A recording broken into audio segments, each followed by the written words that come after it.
Jalaqsan jacaylkaaga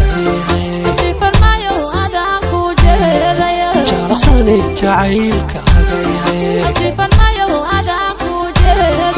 Jalaqsan anigu kama joogi karo Jalaqsan anigu kama joogi karo